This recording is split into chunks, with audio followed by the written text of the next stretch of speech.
Highway પર અકસ્માતની ઘટના બની છે। સ્કૂલ બસ અને બોલેરો વચ્ચે અકસ્માત સર્જાયો છે।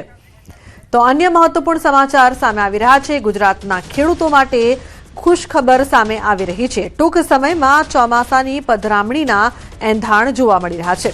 ફરીથી સક્રિય થયો છે વરસાદી માહોલ। ખેડૂતો માટે સારા સમાચાર, દેશમાં છવાયા છે વરસાદી વાદળો।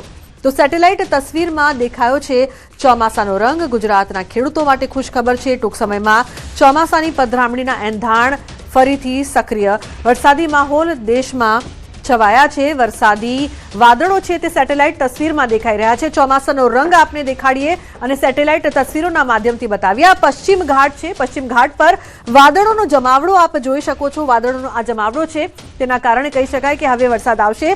બંગાળની ખાડી જે છે, બંગાળની ખાડીમાં ગાઢ વાદળો છવાયા છે। ઉલ્લેખનીય છે કે મુંબઈમાં વરસાદી માહોલથી ચિંતામાં ઘટાડો। મુંબઈમાં જાહેર કરાયું છે વરસાદનું યલો એલર્ટ। ત્યારે અત્યારે આપ આજે વાદળોનો જમાવડો જોઈ રહ્યા છો।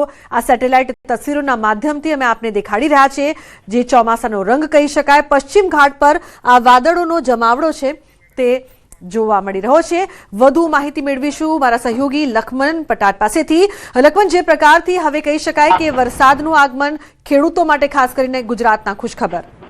जी बिल्कुल लुबना, जे रीते हाल देश में वरसादी माहौल जोवा मळ्यो छे ए प्रमाणे खेडूतोने राहत मळी छे। गुजरातना खेडूतो घणा लांबा समय सुधी ચોમાસાને પરમિટ માંડીને બેઠા હતા, કેમ કે 15 જૂન વીતી ગયા બાદ ઉપર 7 દિવસ જતા રહ્યા છે। હજુ ગુજરાતમાં ચોમાસું આવ્યું નથી, પરંતુ હવે મુંબઈ, મહારાષ્ટ્ર સહિત દક્ષિણ ભારત તથા પૂર્વોત્તર ભારતમાં વરસાદી માહોલ સર્જાયો છે। ન માત્ર અરબ સાગર પરંતુ બંગાળની ખાડી, જેના ઉપર સૌની નજર હોય છે, બંગાળની ખાડી પણ એક્ટિવ થઈ હોય એવું લાગી રહ્યું છે। વાદળો સર્જાયા છે અને વાદળોના જમાવડા ઉપર એવું લાગી રહ્યું છે કે ટૂંક સમયમાં જ ગુજરાતમાં પણ ચોમાસાની એન્ટ્રી થઈ શકે છે।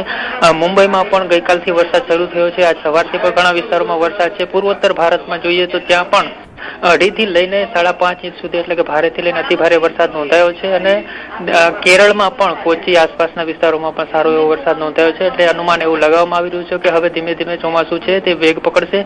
હવામાન વિભાગનું પણ અનુમાન હતું કે 23 તારીખ સુધીમાં ચોમાસું ફરીથી પોતાના રંગમાં આવશે, ફરીથી આળસ કરીને આગળ વધશે।